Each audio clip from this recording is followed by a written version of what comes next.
Nancy Pelosi retaking the gavel as Speaker of the House and taking on the president, claiming he doesn't know how to work with women in power. Do you think he deals with you differently because you're a woman? I have no idea. We'll see. Maybe now how he will deal with the Speaker of the House. But I hope he recognizes that a new day is dawned in America. I don't know if he knows how to deal with women in power and women with strength, but we'll see.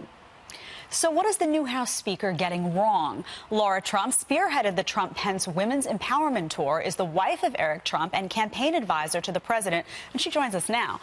Welcome. Thank you so much. Great to have you here. I found that to be such an odd comment by Nancy Pelosi, given how many women President Trump has elevated. I kept thinking of Kellyanne Conway, Sarah Sanders. I mean, the list goes on and on. Ivanka, his daughter, Gina Haspel, Betsy DeVos, Kirsten Nielsen. I mean, the list is a mile long that I have in my hand, and I'm sure some are missing here.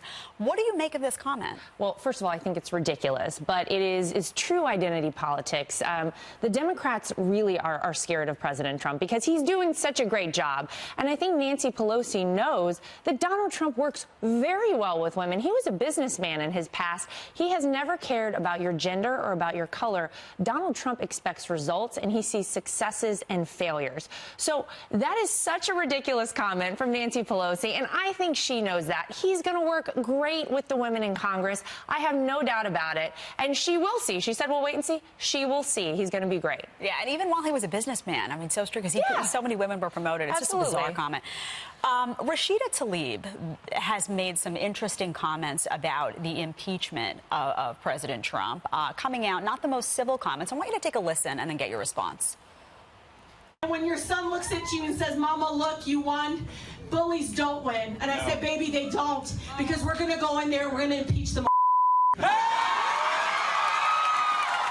Now, she's obviously a House Democrat. I thought that Democrats were supposed to be stewards of civility. Did I get that wrong? Well, talk about a bully. She's talking about bullies. That's a bully right there for you. And she obviously doesn't understand how the impeachment process actually works, clearly. There is nothing that they're going to be able to impeach this president on.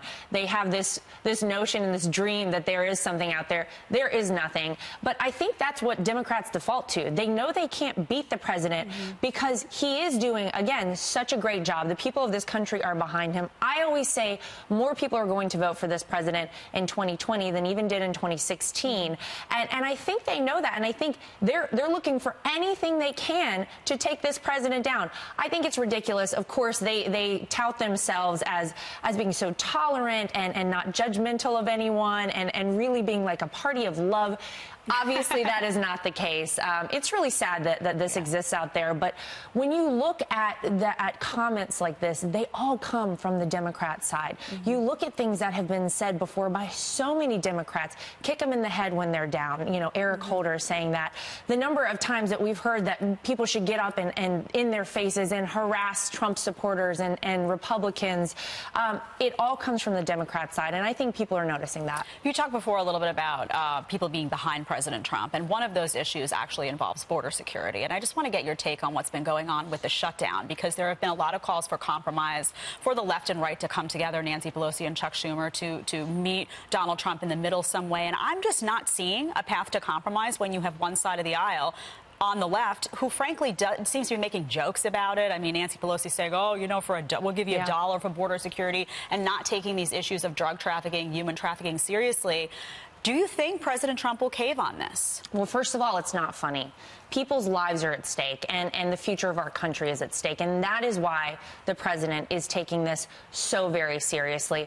Something has to happen with this, and it wouldn't be so far-fetched that the Democrats oppose this if not too many years ago they hadn't fully agreed with what the president wants to do, wants to protect our borders.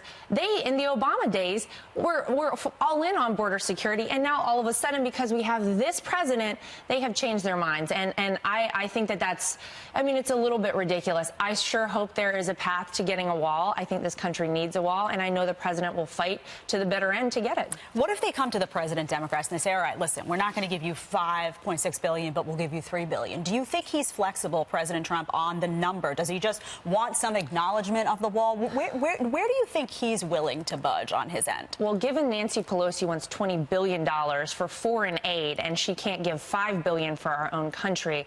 I think it's going to be very hard for the president to swallow anything less than $5 billion. Thank you so much for being here. Really looking forward to see how everything plays out, including the shutdown, and glad to see those economic numbers. Really appreciate your take on all this. Thanks so much. Thanks so much.